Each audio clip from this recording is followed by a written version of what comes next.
Great, thank you for joining us on this Thursday night Bible study. We're going to have our credo. Shema Yasharala Ahaya, Alahaya Nawa Ahaya Akkad. Hear, O Israel, the Lord our power is one power. Shema Yasharala Ahaya. Alahaya Nawa Ahaya Akkad. Hear, O Israel, the Lord our power is one power. Shema Yasharala Ahaya. Alahaya Nawa Ahaya Akkad. Hear, O Israel, the Lord our power is one power.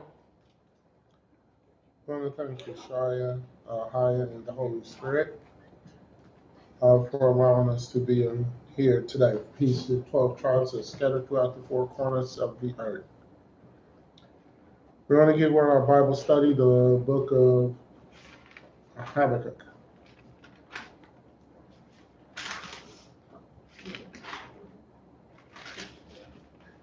Habakkuk.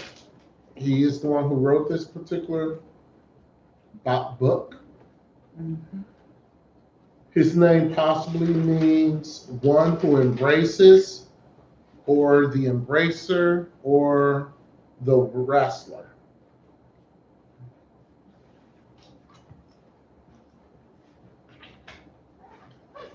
Habakkuk was confused about Yeshaya's plan for the people.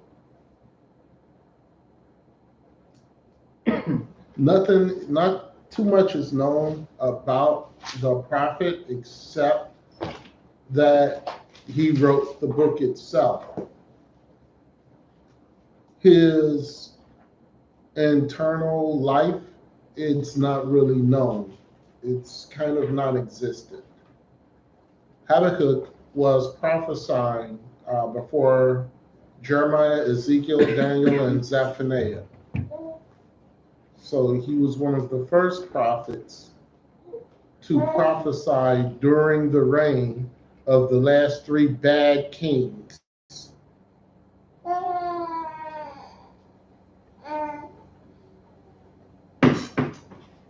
With the book of Habakkuk, the book of Habakkuk, it gives us, his prophecy is twofold. First part of his prophecy is to warn Judah about the coming judgment with the Babylonians.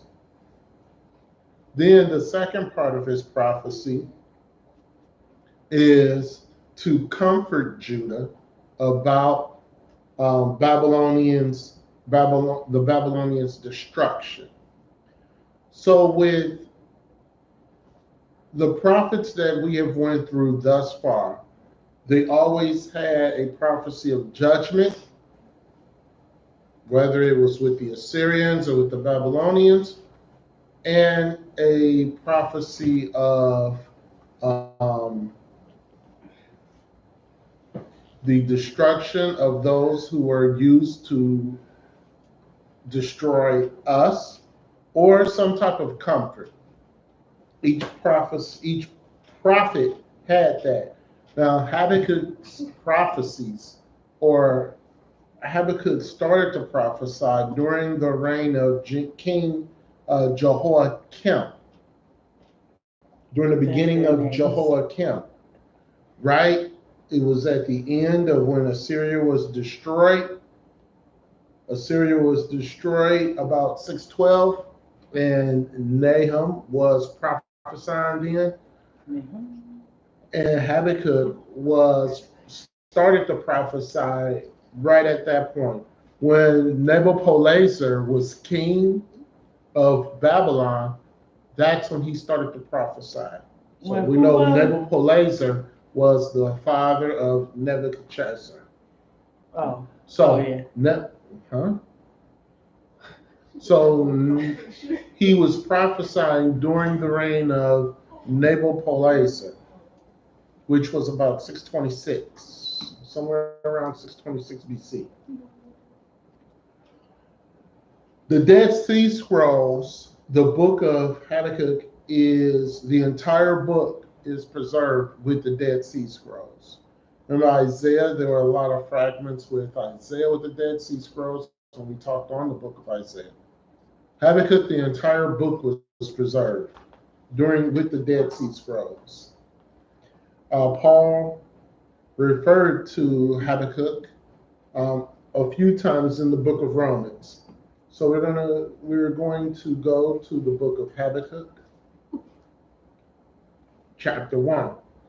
Chapters 1 and 2 are about judgment and about comfort. Chapter 3 is a psalm. So in chapter 3, the book of Habakkuk, chapter 3 is it's basically a psalm, and we'll see that. Habakkuk 1 through 4.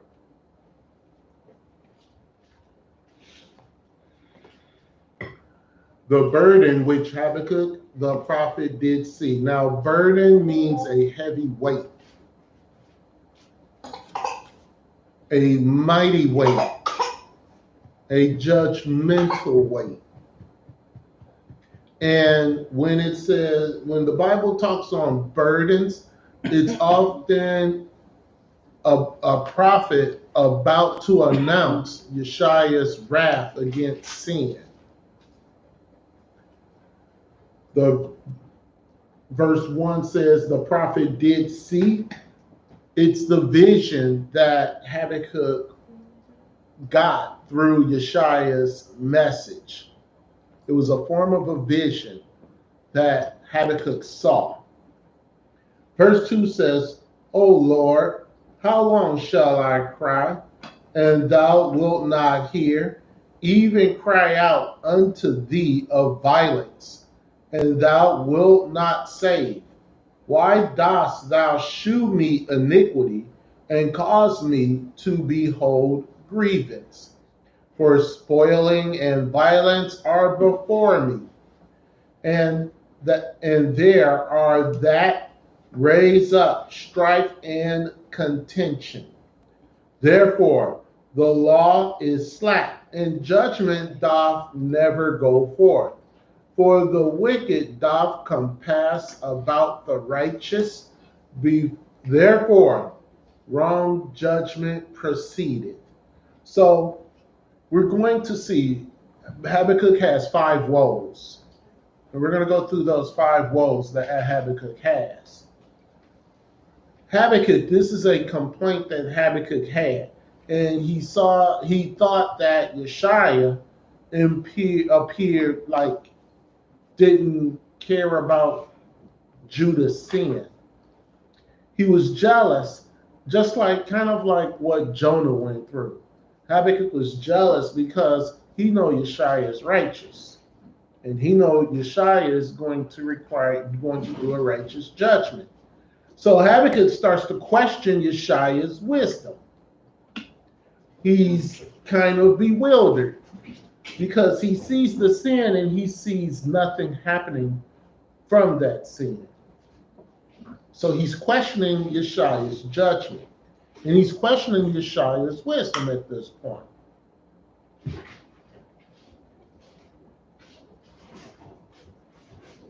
He's seeing that the Israelites are sinning, and they're violent, and they are treating everyone with injustice. And he feels that they should be punished the same way. We all been there. But he sees that it's not happening. Verses 2 and 3, he mentions violence, iniquity, grievance, spoiling.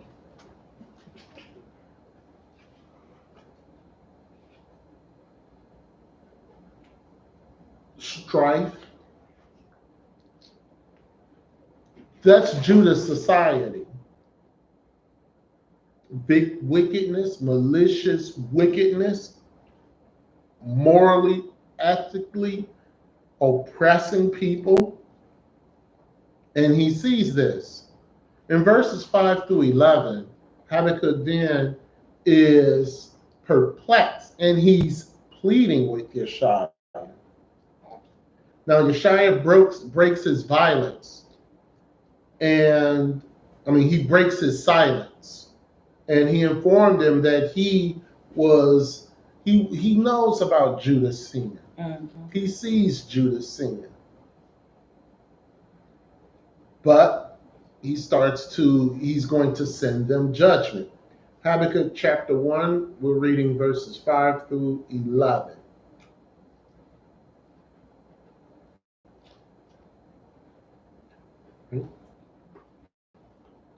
Habakkuk chapter 1, verse 5. Behold, ye among the heathen, and regard and wonder marvelously, for I will work a work in your days, which ye will not believe, though it be told you.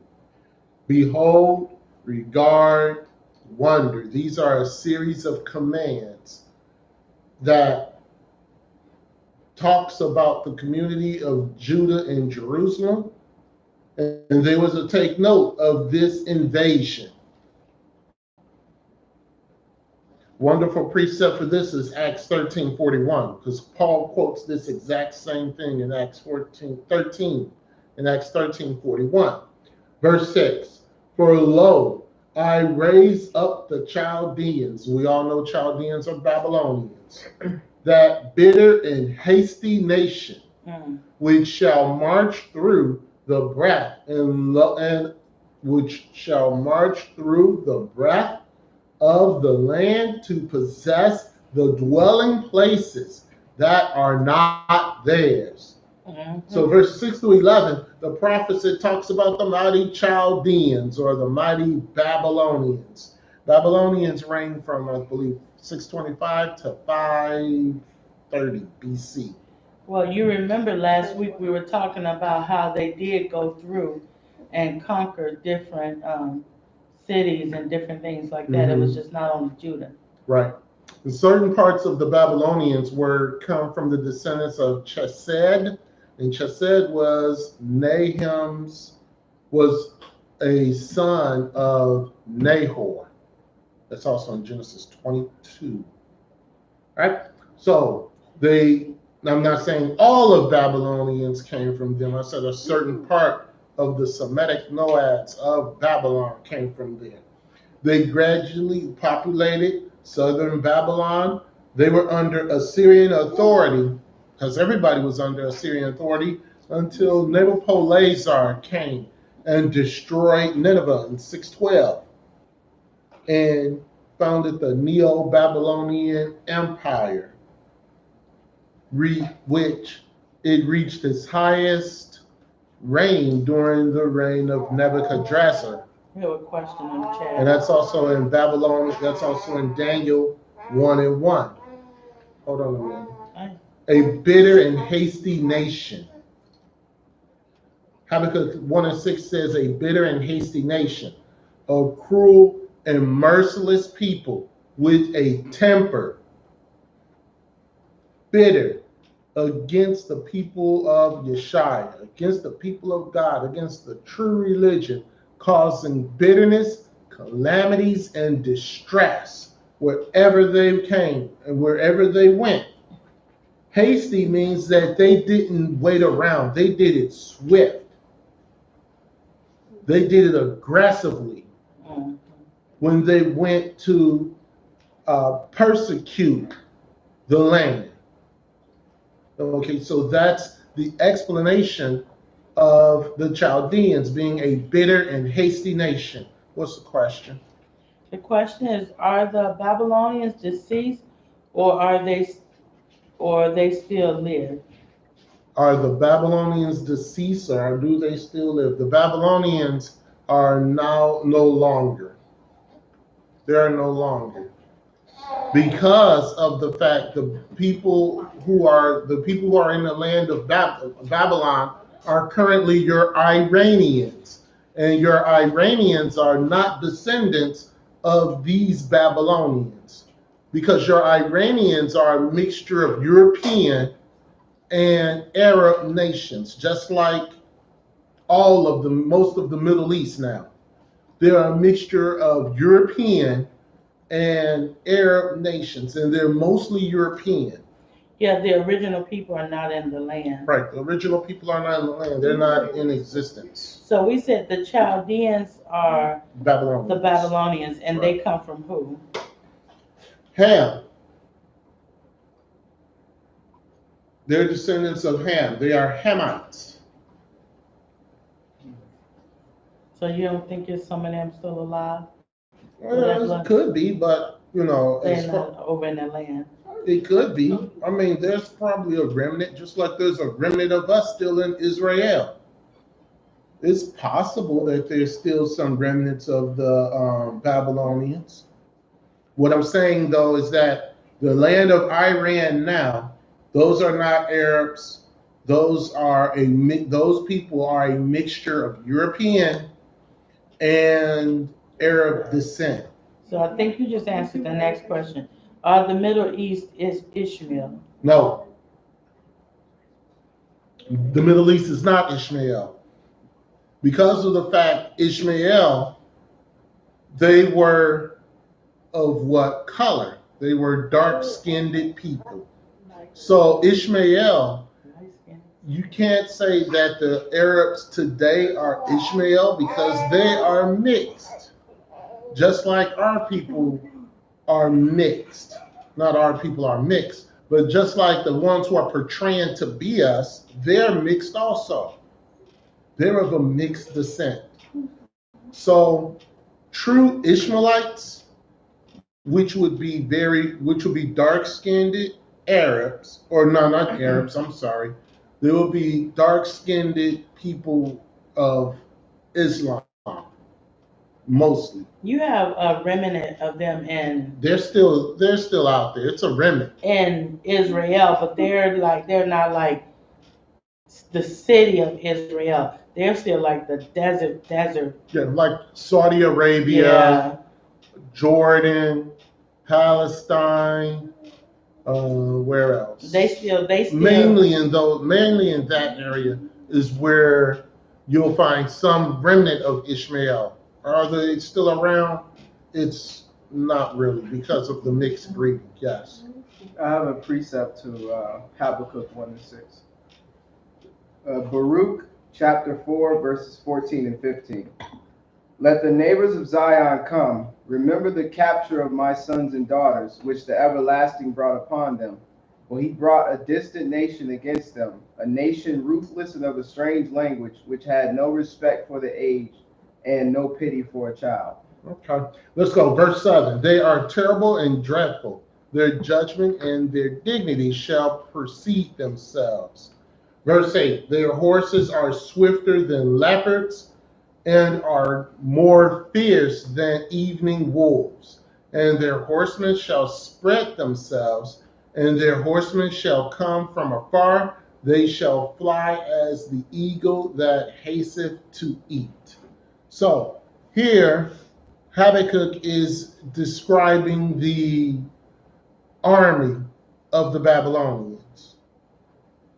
Evening wolves. If you understand wolves become very hungry in the evening. And these wolves, they hunger all day long. And wolves are forced to prowl at night to get food. The wolves would be like the Babylonian army. Wolves have extraordinary stamina, meaning that they can they can outlast any animal that's out there because they can run for very long periods of time. So the Babylonian army, and they can do it without injury. So Habakkuk is comparing the Babylonian army as far as the fierceness to wolves. Now he says swifter than leopards. Their horses are swifter than leopards. Leopards aren't that fast. Horses are a lot faster than leopards. Leopards are not fast at all. So I don't kind of get that comparison, but horses are extremely fast. Wasn't Alexander the Greek compared as There was the leopards. the leopards? Correct. Right, but they also had wings. Oh. They had wings to show the swiftness of the swiftness of the Greek army. Okay? So their mighty army would have a lot of horses, and they sweep across the land and destroy everything that's in their path. And like I said, the description with the wolves shows they're ferocious. They are very fierce in nature. Verse 9, they shall come all for violence. Their faces shall sup up as the east wind. And they shall gather the land captivity as the sand. So when it says they shall all come for violence, the whole army, every one of them, that's what it's saying.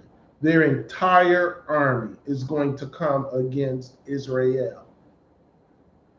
Not partial, but the entire army.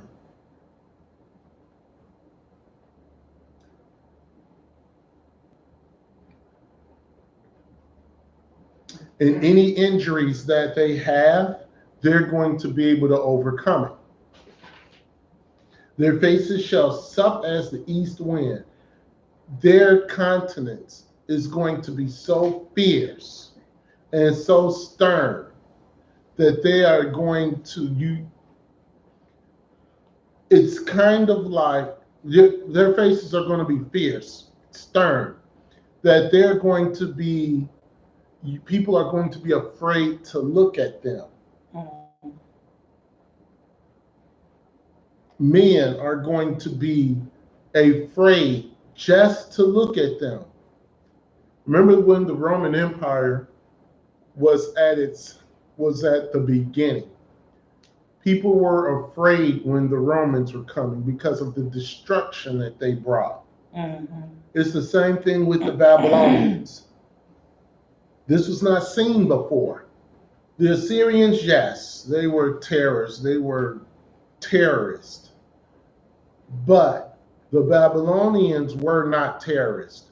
That was a force. You can feel it. Right. That was a force. You feel the presence. And this force was not seen before. And I know a lot of people talk about Egypt and how Egypt dominated the world for many thousands of years. But the Babylonians, when they came through, they had armor. They had horses. They were using horses in battle. Not like chariots. I mean, the Egyptians had chariots, and the Babylonians prior, they had chariots. But the Babylonian army now, because we're going to talk about Persia in a few weeks, the Babylonian army now they were doing things that were never seen before. Okay? That's why their faces shall sup as the east wind, meaning that they are going to kill babies and not even flinch. Not even flinch. Verse 10, and they shall scoff at kings, and the princes shall be a scorn unto them. They shall deride every stronghold, for they shall heap dust and take it. Now, heap dust. That means that they're going to destroy so much. Piles and piles of rubble is what they're going to leave behind. They're going to take cities and make them a pile of rubble. That's what Habakkuk was trying to warn Israel about. Didn't listen. They did. Yeah, they didn't. The Babylonians, it said they would scoff at kings. They had no respect for anyone who was in authority or anyone who was a ruler. Remember, Nebuchadnezzar changed the name of Zedekiah. I forget what his name was previously, but changed the name to Zedekiah. No respect for any king whatsoever. They treated the kings of all the other lands, they were just normal people. That's how they looked. During biblical warfare, there is a thing where, okay, the kings were kind of off unless the king went into battle. If the king went into battle, then, he's fair game. But if the king stood off, you didn't attack the king. You had respect for the king of whoever nation it was. Not the Babylonians. They didn't have respect towards anybody. Everybody was an enemy, and everybody was treated on the same level. They didn't care. Okay? The walls in the fortress were no problem. They had equipment where the tallest of walls, they were able to scale it without a problem. This was things that were not seen before. Because in Bible times, the garrisons were strongholds. And a lot of the garrisons, normal armies could not overcome. They used catapults and they used everything else, but the Babylonians, they used ladders and everything else. All right, verse 11. Then shall his mind change, and he shall pass over and offend, imputing this his power unto his God. Then we're going to skip down to verses 16 and 17. Habakkuk 1, 16 and 17. It says, therefore they sacrifice unto their net and burn incense unto their drag, because by them their portion is fat and their meat plenteous. Sacrifice, burn incense unto their drag. If it's not enough, the prophet added that they're going to be attributing to their gain through their own military. They're going to gain through their military and not through Yeshua. Because by them their portion is fat, their meat is plenteous. The methods that they use to subdue kingdoms, to conquer nations, that is going to bring them under subjection. Because they are going to do things they're going to do things that the world has not seen before. But the Persians are going to come through, and we're going to talk about that in about 4 weeks when we get to the book of Daniel. Persians are going to come through, and they're going to do some things that have not been seen. When we get to the Apocrypha, the Greeks are going to do things that has not been seen. And then when we get to the Romans, when we get to the Gospels, the Romans did things that have not been seen. So every army that came through have done things that has not been seen. So the evil just multiplied. Pretty much. Just like sin multiplied, it gets stronger. Yeah. Sin multiplies, then the punishment multiplies. Oh, now, yeah. The Bible talks about Babylon, Persia, Greece, and Rome. Those would be it's not just our captivity, but those were the world powers back then. I'm not going to get to that yet. Verse 17. They shall therefore empty their net and not spare continually to slay the nations. Empty their net. How long are the Babylonians going to be able to pursue to destroy everyone? How long are their wickedness going to be tolerated? As soon as they caught one group, they go out again, they catch another. This is how they conquered nations. They go from one nation to another, putting people in captivity, killing people who are not useful to them. So that's kind of like a hint. That's what they were doing. Now, they have not attacked Israel yet. Remember, this is the reign of Jehoiakim right at the end of Assyria with Nebuchadnezzar. But Babylon, they were doing what they did to Israel before they even got to Israel. The countries that they would take over, they would kill those who were worthless and take the good people and bring them into Babylon to build up Babylon. We're going to go over to chapter 2.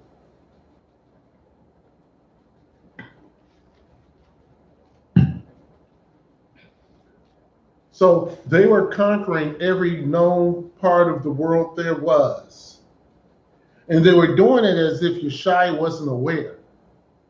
And that's what Habakkuk was trying to tell Judah in chapter 1. He was reminding them, Yeshua is aware of what's going on. You got to get right, Israel or Judah. He was letting them know. Yeshua been saying that for over 2,000 years. Almost 7,000 years now. Get right. Yeah. Habakkuk, chapter 2, verse 1.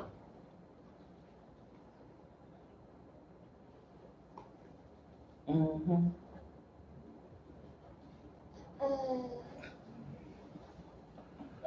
I will stand upon my watch and set me upon the tower. I will watch to see what he will say unto me, and what I shall answer when I am approved. Stand upon my watch. So he's comparing himself as a watchman. And that's the same thing in Ezekiel chapter 3 and Ezekiel chapter 33. He's going to stand up and he's going to be the watchman. Habakkuk was prepared to wait for Yeshua's answer. And he was wondering, what is Yeshua's reply going to be?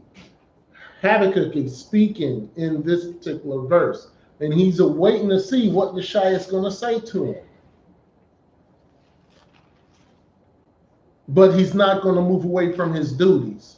Even though he's waiting for Yeshua to speak, he's still going to be the watchman. He's still going to act as a watchman. Mm-hmm. So verses 2 through 20, in response to Habakkuk's second complaint. Remember, we talked about the first complaint. This is his second complaint. And Yeshua is going to answer and give his reply. So, in verses 2 through 3, the instructions, and this was a reminder of what will come. Verses 4 and 5 is the character of the wicked and the pronouncement of 5 woes. And we're going to discuss all 5 of those woes. In verses 2 through 3,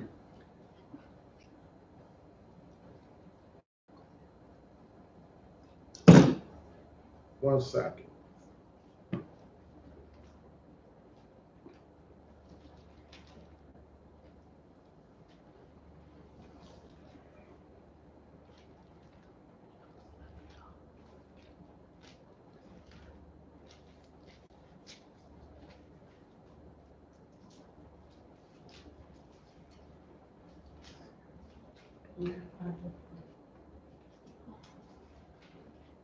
Right, in Habakkuk chapter 2, verse 2. And the Lord answered me and said, write the vision and make it plain upon tables,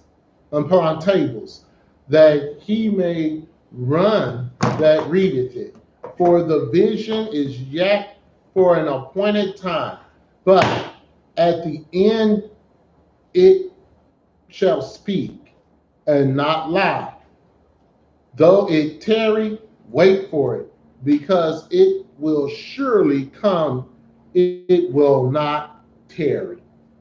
Right? So write the vision.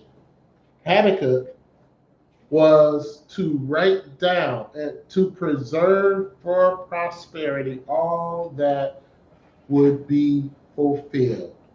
And that's similar to what Daniel did in Daniel, the 12th chapter.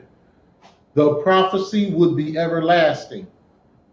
And this prophecy is just not for the Chaldeans or the Babylonians. It would be for a future people. Wonder who that would be. And the period of time would not occur until its fulfillment. And all we are to know is that it would occur at Yeshua's appointed time. That's also in Isaiah 13 and Jeremiah 50. Later on, we know Babylonia would fall to Medo-Persia and the kingdom of Cyrus. And we know that'll happen later on.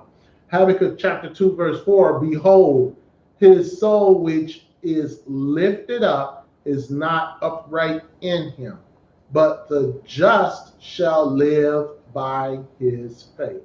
His soul which is lifted up. The passage this part of scripture talks about marks which distinguish all wicked from all righteous, regardless of who they are. There are two opposing characteristics, the proud and the just. The proud were the proud, haughty Babylonians, which will get victory for the coming affliction that's coming. The righteous of Judah, who would appear to be defeated, they would go to the land of Babylon because of their faith in Yeshua. They were not going to be killed. That's why the Babylonians took what is considered the best people. It wasn't the people of nobility. It wasn't the people who are brainiacs. It was the people of faith and the people who kept the faith. That was the good of Judah and Jerusalem that they took. That was the first time. Correct. Okay, that was the good. So we're going to get into the woes. Habakkuk chapter 2, verses 6 through 8 is the first woes. There are 5 woes that are in Habakkuk, the 2nd chapter. And these woes were pronounced when the Babylonians, in anticipation of their judgment. So we have 5 woes. And these 5 woes were directed to 5 different class of evildoers. The first woe, Habakkuk chapter 2, verses 6 through 8, are those who are charged with extortion, plundering nations, making themselves rich, taking and stealing from other nations. Okay.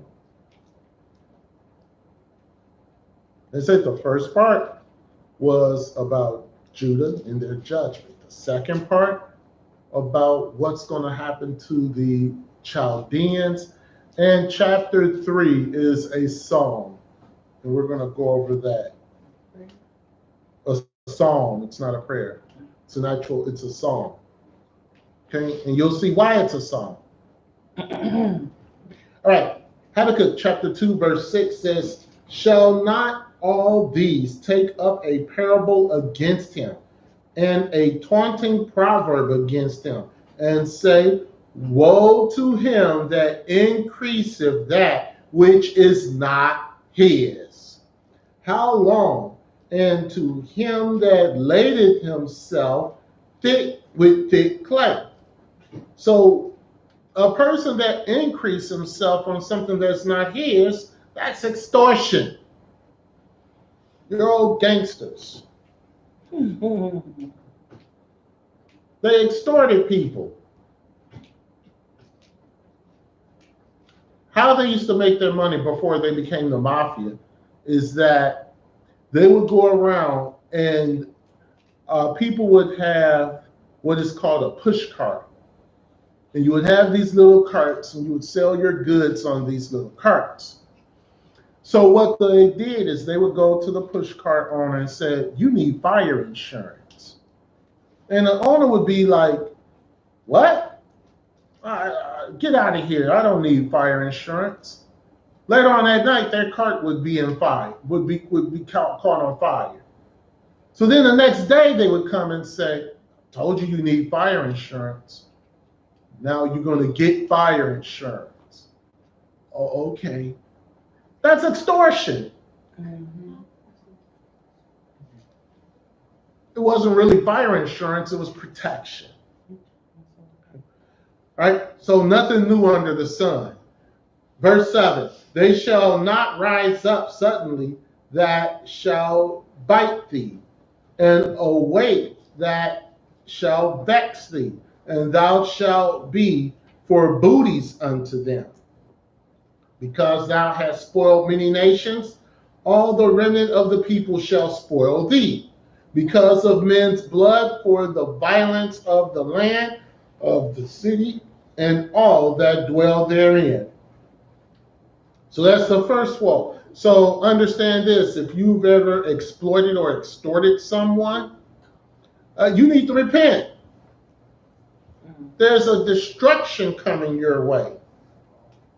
If you ever stole from someone, there's a destruction coming your way. So that was woe number one.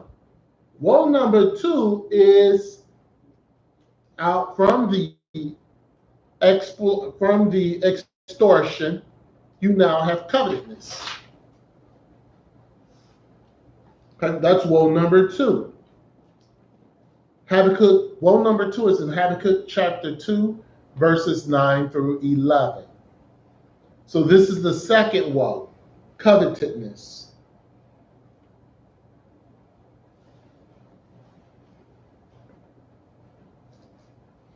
It says, "Woe to him that coveted an evil covetousness to his house, that he may set his nest on high, that he may be delivered from the power of evil." Set his nest on high, waiting to protect from the incriminations of their enemy. The Babylonians looked to make their cities impregnable, impenetrable, inaccessible. And Isaiah mentioned this in Isaiah 14.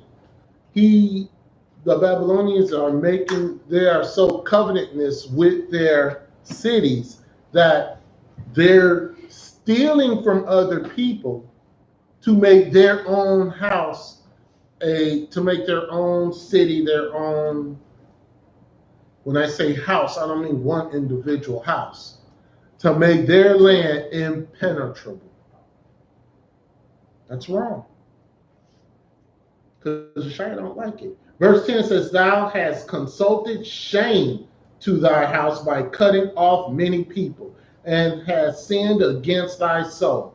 For the stone shall cry out the wall, and the beam out of the timber shall answer it." They made their houses of stone and timber, and that stone and timber was taken from other people. So they would build up and they would extort other lands, and then they would take what they extorted from other people and build their house up so impenetrable that no one can fight them and defeat them. So we're understanding now on why Yeshua is going to use the Babylonians to come against his people, but also at the same time, he's going to destroy the Babylonians. And these are the reasons why. See? So it's not like Yeshua just allowed these other nations to take us down. He just didn't use them to chastise us. They still were chastised for their sins as well. Right, because the Babylonians did exceedingly on what Yeshaya wanted them to do. And that's what's going on currently. Correct. That's what's going on currently. They were doing things exceedingly on what Yeshaya had put in them to do. Yeshaya would not agree to extortion. Yeshaya would not agree to a covenant where it's like you taking from your neighbor and you're taking their things and you're building up your house. To make yourself better. To make yourself look good. Or you tearing them down. Right. And doesn't Judah do that today? Today I'm like members. Crabs in a bucket. You do things, whether it's in your family, on the job, you do things to make yourself look better. And it doesn't matter who you step on. Yeshaya is going to deal with you also. Verses 12 through 14 is the third woe. And this third woe accuses them of being ruthless, building luxurious palaces by bloodshed. Remember, during this time, the Hanging Gardens of Babylon were built. It used to be one of the 8 wonders of the world. How did that 8th wonder of the world come about? Through bloodshed, through destruction of other people. Thievery. It's not there anymore. But it was considered one of the 8 wonders of the world, like the Great Wall of China, Stonehenge, the Eiffel Tower. Those were considered the 8 wonders of the world. Yes, Taj Mahal is one of them also. Okay. All right, verses 12 through 14, right? The third woe. And like a fire that burns everything, their labor will have no value. Remember, we read in Micah chapter 3 about that when we went over the prophet Micah. Habakkuk chapter 2, verses 12 through 14. Woe to him that buildeth a town with blood, and establish a city by iniquity. Behold, is it not of the Lord of hosts that the people shall labor in the very fire, and the people shall weary themselves for very vanity. And the peoples shall weary themselves in very vanity. Weary themselves. What would be their reward? Fire. Emptiness. Destruction from the Lord of hosts. Those armies who obey his command against the ungodly, and in whose hand are all the hosts of the earth, and also the oppressors. He's going to turn his will on them. Verse 14 says, for the earth shall be filled with the knowledge and the glory of the Lord, as the waters cover the sea. So in this verse, in this woe, because they extorted, first woe, and when they extorted, they coveted their lands. Then they not only coveted their lands, but they built their cities, and their cities were built on blood. Like the United States of America. Right. So the fourth woe.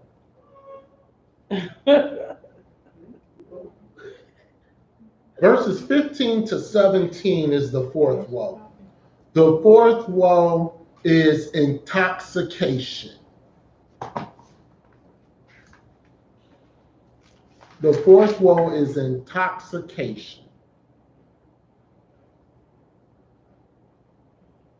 and they would be forced to drink from the wrath of the cup of the Lord to expose their shame. We're going to go over that next week when we talk about when we go through the book of Jeremiah. Let's go to Habakkuk chapter 2, verse 15 to 17. Okay, so drunkenness and being intoxicated, that's the fourth woe. If there's an issue with drunkenness and intoxication, you are also in very serious trouble when Yeshua come back. Woe unto him that giveth his neighbor drink, that putteth thy bottle to him, and makest him drunken, also that thou mayest look on their nakedness. This is a severe woe against drunkenness. It is fearful against all those who are guilty of drunkenness at any time. To give one drink who is in want, one who is thirsty and poor, one who is ready to perish, is not charity. If you give someone drink, if you give someone water, you help somebody out, that's something different. But to give a person drink that exposes himself, disclose secret concerns, you try to cheat them, you do anything to get them drunk, that is wickedness. And Yeshua is going to deal with that. To be guilty of this sin, to take, basically what the Babylonians were doing was taking pleasure when people were in a state of drunkenness. They were drunk because they were serving other idols. They were not living according to Yeshua. So they were drunk in that aspect. And the Babylonians took full advantage. When you are inebriated, people take advantage of when you are inebriated. That's why we're not supposed to get in that state. We're not supposed to get in that state. Judah was drunken. They were drunken from the idols. They were drunken from the idolatry. They were drunken from the sin. They were drunken from the power that they thought they had. They were drunken from all that. So the Babylonians came around and they exposed their drunkenness.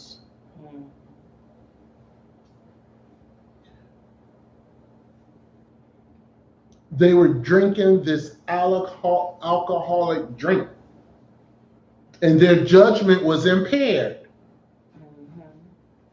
And the person who gave the drink to his neighbor had another motive. So when people are giving you drinks, they have another motive. They're not there to kick it with you. They're there to destroy you. That's what they're there for. Verse 16. Thou art filled with shame for glory. Drink thou also, and let thy foreskin be uncovered. The cup of the Lord's right hand shall be turned unto thee, and shameful spewing shall be on thy glory. Now, what's that shameful spewing? Saying humiliation. That's humiliation. Now, on the Babylonian, on what we're speaking on as far as for the Babylonian context, is that shameful spewing. When the Babylonians came through and our people were worshiping Moloch and Ashtar, when the Babylonians came through, there was a lot of spewing going on. Spewing as far as, oh, Ishtar, save us. Oh, Moloch, save us.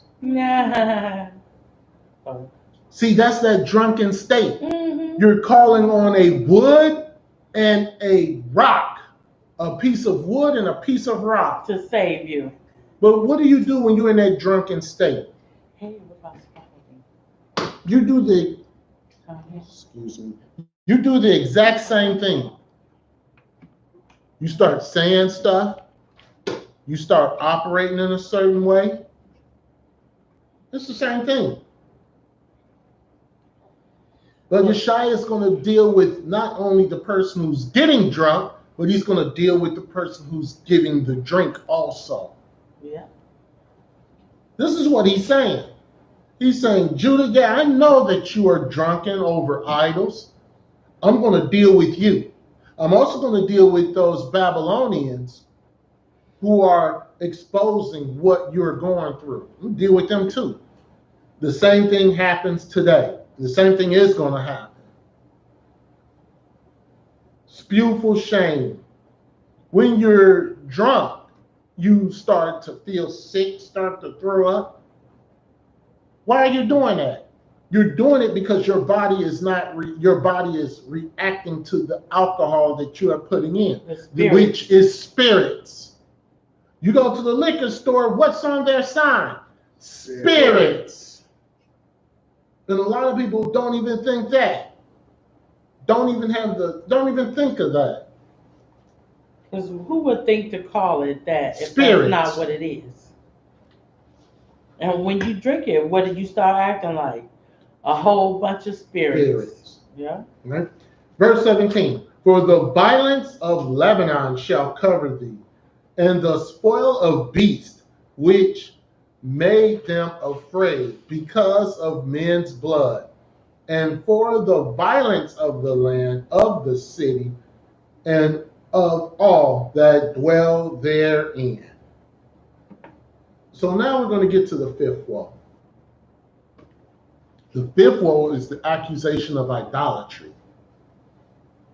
And that will be Habakkuk chapter 2, verses 18 to 20.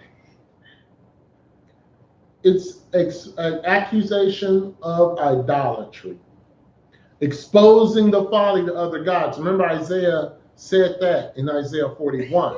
He talked about that. The destruction of Babylon would demonstrate the superiority of Yeshua over all gods. Habakkuk chapter 2, verses 18 to 20. What profiteth the graven image, that the maker thereof hath graven it, the molten image, and a teacher of lies, that the maker of his work trusted therein to make dumb idols. Oh, here we go. So the molten image and the teacher of lies. The molten image is not, it's not profitable. It's made of liquid matter, gold, silver, and it's poured into a mold. From there, it receives its form. So it's saying it's not profitable to you because you are the creator of that God. It's not profitable. The piece of metal that you created or the piece of wood that you created it with your own hands and you call it a God. What? Solid polymer. This is what our people were doing. They got that from the surrounding areas. That's right. Verse 19 says, woe unto him that saith to the wood, awake to the dumb stone, arise, it shall teach. Behold, it is laid over with gold and silver, and there is no breath at all in the midst of it. Whoa! You look at that cross and you start crying and seeing the white Jesus on the cross, and you start crying, oh, that's my Lord and Savior. The white Jesus. You start praying to these idols to do things for you. But you're the one who created it with your own hands. That would be like me I have this mouse. I bought this mouse. Now this mouse I'm going to name Check Bar. And I'm going to pray to Check Bar to anoint me to be a great teacher. Check Bar. Point you to the right. It's a mouse with a light.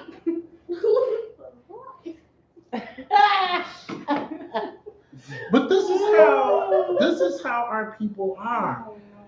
It's called seduce. No, it's called Kundalini spirit, not seduce. Well, you believe in a Seducing lie spirit. too, because you believe in a lie too. Your mind is just like But we this just. is Oh, but this is the woe that is coming. their mind is gone.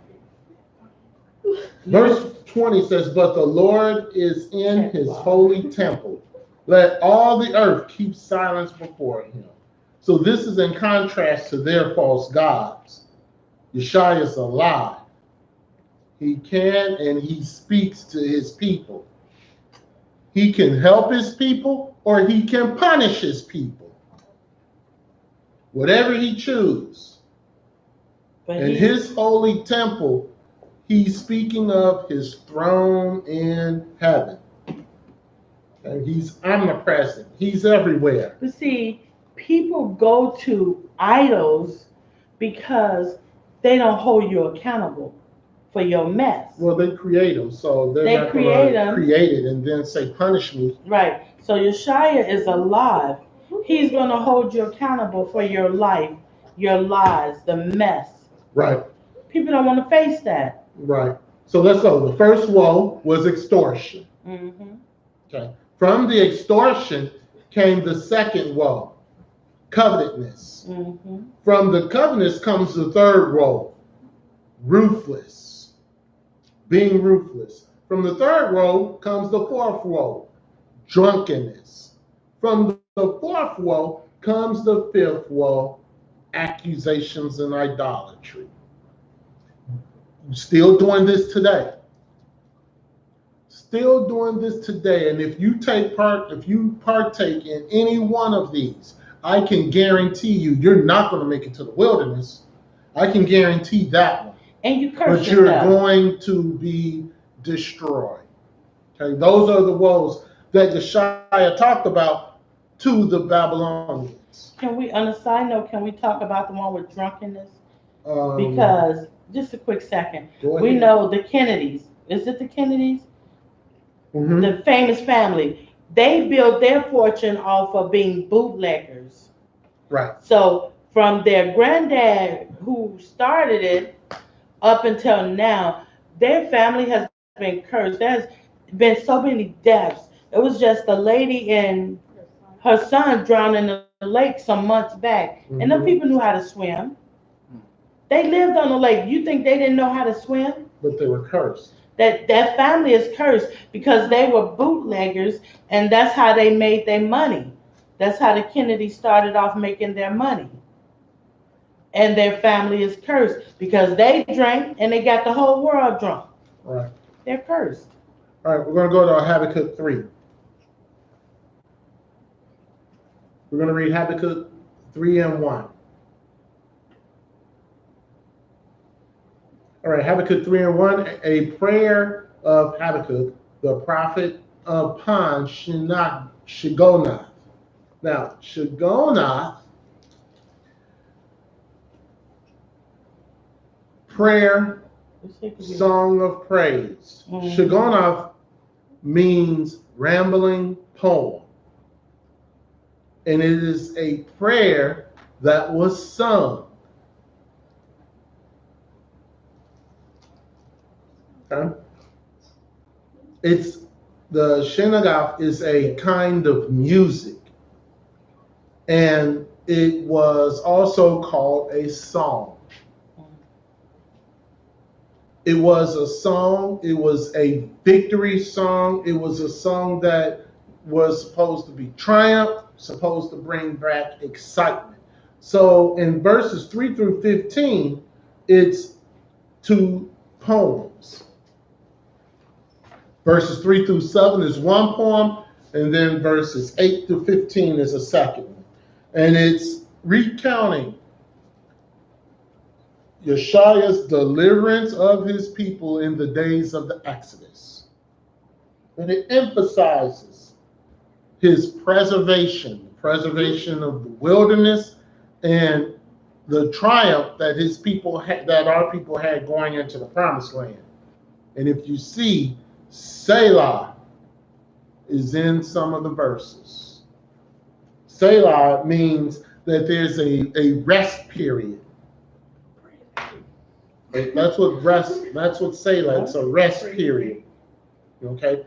And what they would do when Selah come is that they would stop and reflect on what they had just said.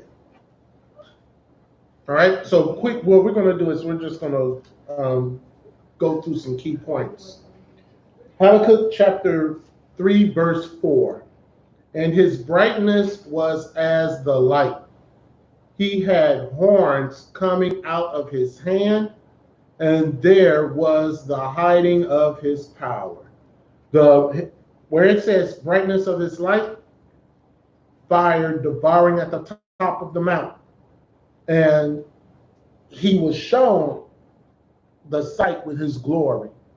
And that's in Exodus 24:16. The light that shine or full strength is saying that Yeshua was the light of the world. And it describes his brightness of his Father's glory. Oh, the glory that he was the only begotten Son. So that's describing Yeshua. We're going to skip down to verses 12 through 15.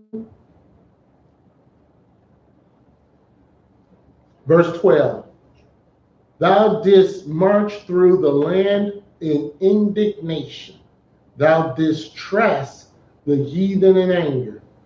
Thou wentest forth for the salvation of thy people, even for the salvation of thine anointed. Thou woundest the head of the house of the wicked, by discovering the foundations unto the neck, Selah. Salvation of thine anointed. It means your people, the people who were pulled out of the Exodus. This is the reference that Moses referred to in Psalms 105, verse 15. Who is Yeshua's anointed? Who achieved victory over Pharaoh and his armies and the army of Egypt? Verse 14 says, thou didst strike through with his staves the head of his villages. They came out as a whirlwind to scatter me. Their rejoicing was as to devour the poor secretly. That was the pursuing of Pharaoh's army as we were fleeing towards the Red Sea. And like poor Israel appeared to be trapped, and the Egyptians were coming. Just like the Babylonians. The Babylonians had been so cruel in their conquest. They especially preyed on the poor. They destroyed the rulers first. Then they destroyed all those who followed the rulers. Then they destroyed those who were poor. And those who were not poor, then those who had faith, those are the ones that they brought into Babylon. Verse 15 says, thou didst walk through the sea with thine horses, through the heap of great waters. So that's talking about Yeshua's miraculous event on the behalf of Israel at the Red Sea. This event showed Yeshua's rulership and his power for his people and how he felt for his people. That Yeshua could be counted on to save his people. And that Yeshua could be counted on even after the Babylonians came to destroy. Yeshua could still be counted on. So the thing with part of Jeremiah's warning to the people that Yeshua gave him was to give themselves up. Yeah, we're To going to talk about that okay, next week. okay. I'm gonna save it for next week. Yeah, we're going to talk about that next week. Look, I don't want to get in trouble. No, you're not going to get in trouble, but that's one thing we need to discuss next week. Okay. Because we're in Habakkuk right now. Okay. Just make a mental note for yourself. Know you read Jeremiah. All right. Habakkuk chapter 3, verses 18 and 19. Yet I will rejoice in the Lord. I will joy in the God of my salvation. I will rejoice in the Lord. If everything was normal and predictable, collapsed, the prophet still would rejoice. He's still going to rejoice, even with, now Habakkuk, I don't know if he was around at the time of the Babylonian captivity, but he says, I'm going to rejoice with whatever Yeshua does. I'm going to rejoice with that. I need to learn that. Don't get Even though disobedience and curses was all around me, I'm still going to rejoice. Even though there's sin about, I'm still going to rejoice. Because Habakkuk knows that his salvation is with Yeshua. Verse 19, the Lord God is my strength, and he will make my feet his hinds feet, and he will make me to walk upon mine high places. To the chief singer on my stringed instruments. The Lord God is my strength. So Yeshua's response to Habakkuk, it made assurance that there's divine hope. There's divine favor. There's divine hope.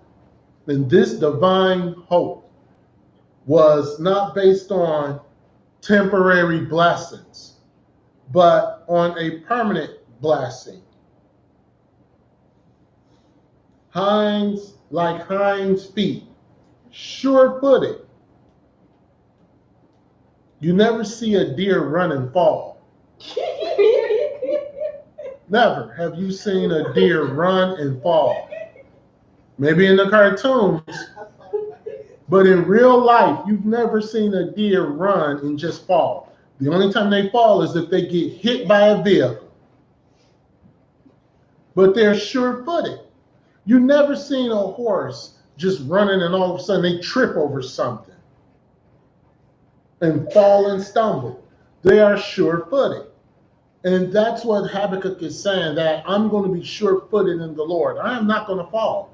I am not going to trip. I am not going to stumble. All right. Because Yeshua is bringing me through high places. Yes. Okay. I am going to be as these hind feet. And these are Yeshua's hind feet, because he will make my feet strong. He will not have me to stumble. As long as I know that I have joy with my salvation and in my salvation, I'm going to have strong feet in Yeshua. Habakkuk knows that the invasion is going to happen. Habakkuk knows that there's going to be hardships. But he says that my feet are going to be strong for Yeshua, and I'm not going to be moved, and I'm not going to fail. A lot of us, our feet are weak, feeble. Tripping all over the place. Because the moment something happened, we go back to the sin of the world. Yeshua's going to deal with those people also. He says to the chief singer, this was a psalm for temple worship. We read that in Psalms 3 and 1. So this was a psalm that Habakkuk had wrote just by believing in Yeshua. He will be able to have us to rise above all problems that we have. Okay. Next week, Jeremiah. I'm still trying to figure out how I'm going to get 50 chapters in 1 hour, but that's okay. We're going to get the key points. What you say? A chapter a minute. A chapter a minute. Yeah, she needs to go sit down. You read the first chapter, the little chapter. All right. So, with that being said, hopefully we have a better understanding of the prophet Habakkuk. Next week, we will speak on Jeremiah. Tomorrow is going to be our Bible study. We're going to continue our Being a Man series. We have 2 more lessons on being a man. Okay? That's what we're going to do tomorrow. So, no questions on the chat, of course. If you've enjoyed the lesson and you found this educational, like, share, and subscribe. Hit the notification bell. That will announce you when we go live. We will continue with the Bible studies. What we're going to do is, and I know we're a long way away from it, when we get to Malachi, because yes, Malachi is the last book of the Old Testament. When we get to Malachi, what we're going to do is we're going to go through the Apocrypha. Because if you keep it in line, the Apocrypha comes before the Gospels. So we're going to go through the Apocrypha after we get to Malachi, but Malachi is not for months. So I want to thank you, and we'll see you tomorrow. And Kwam Yasharala. Kwam Yasharala.